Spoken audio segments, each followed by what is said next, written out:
Hello and welcome to this video. I hope you're all doing well. If you could like, share and subscribe to the channel, much appreciated. Liking out the algorithm, sharing gets in front of people's faces, and subscribing let me know you like the channel. Hit that notification bell to let you know when video go live. So we're in a tough position still.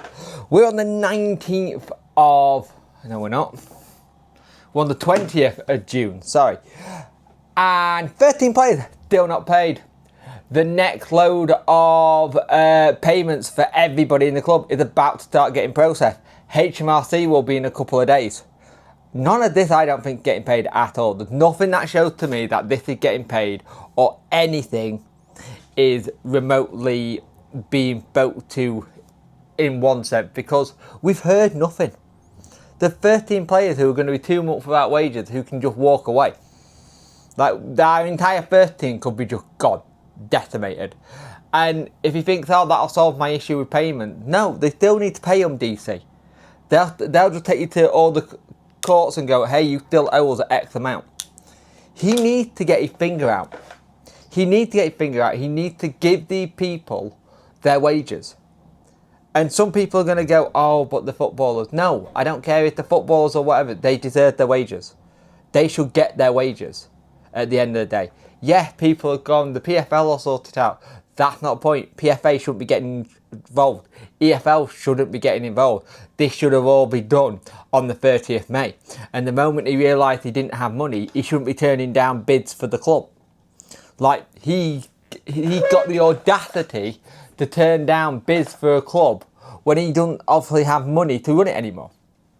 It's becoming a very sick joke that everything is going to be run in a way where short-term thinking, 6,000, 7,000 to sign player wages. Not going to be a lot, so don't expect great players if we get them in. It could be a case of saying, use your academy, that's it. And even then, if you're using your academy, they're going to have to learn and grow up quickly. It's very much the Reading way, and I've seen so many Reading fans tag the EFL and go, step in now, come on, let's do something. Why are we waiting? There seems to be this bit where there's a waiting period, and I get it, they've got to get all the information, they've got to put the charge in front of DC, they've got to do all that lot. All this speculation and rumours that are going around, because we've got no direct communication from the man himself, there's nothing.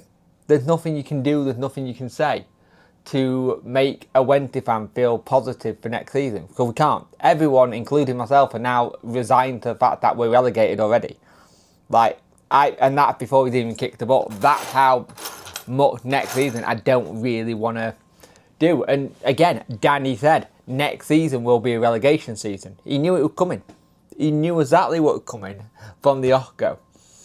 And for me, just not having the ability to pay people on time is such a really bad look. Again, and I should say again that this is the case. I got this thing where I'm not 100% sure you're going to pay May's or June's. I think he's literally going to leave it and be like, we can all walk away then, because I can't pay you, so walk away. And they'll be like, right, we've reset, we can go again. Because that's kind of what you can do in Thailand. Can't do that here, DC. You're not in Thailand, you're in the UK. You cannot do that. In Thailand, you can kill businesses and then redo them again under different names, but still do the same practice. It's that level that he's trying to do. That's not something you can do here. That's just not something that can happen.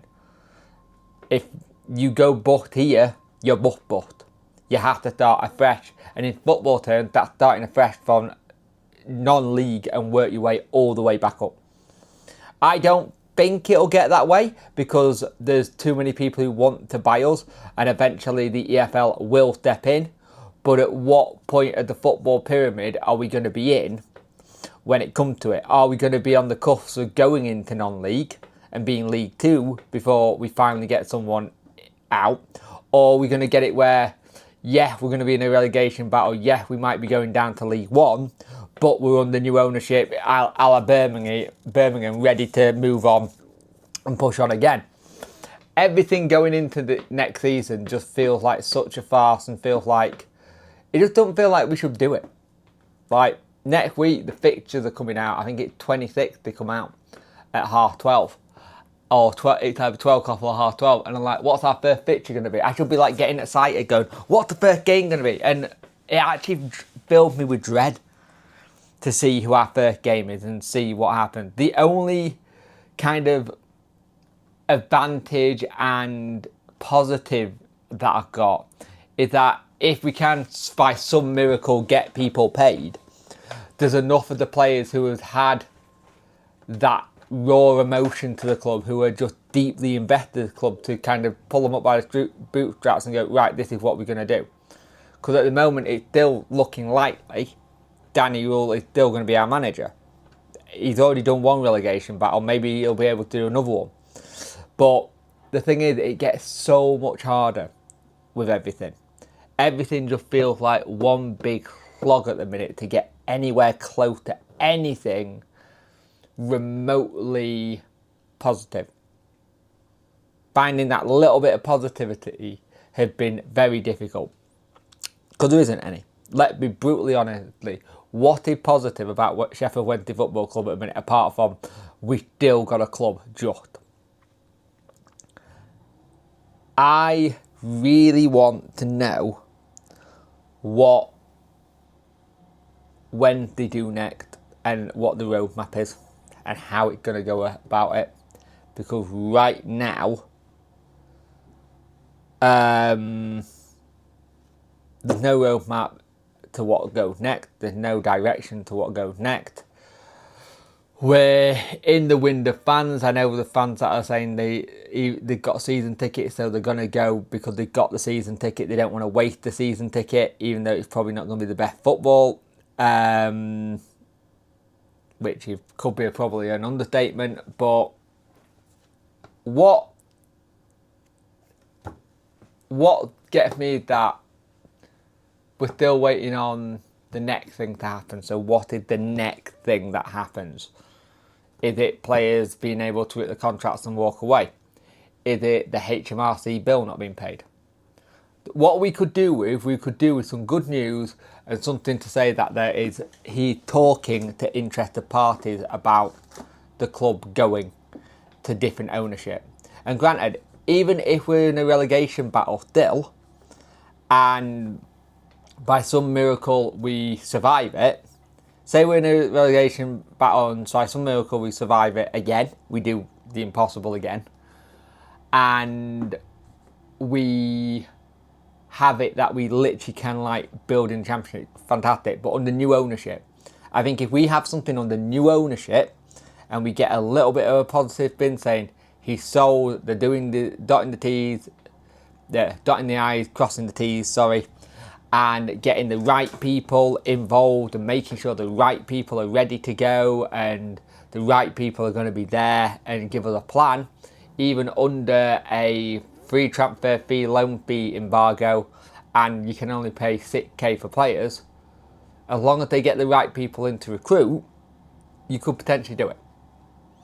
But at the moment, that seems like one big pipe dream away. And it just feels hollow. Is the word I use. Hollow is how we feel at the minute. I think Wednesday fans do. But yeah, that's where we're at. So thank you for watching. I will see you in the next one. Have a good rest of your Friday. No live stream tonight. I'm not streaming in this heat. I went in the studio yesterday and it was ridiculous. It's too hot. So no live stream tonight, and I'll speak to you in the next one.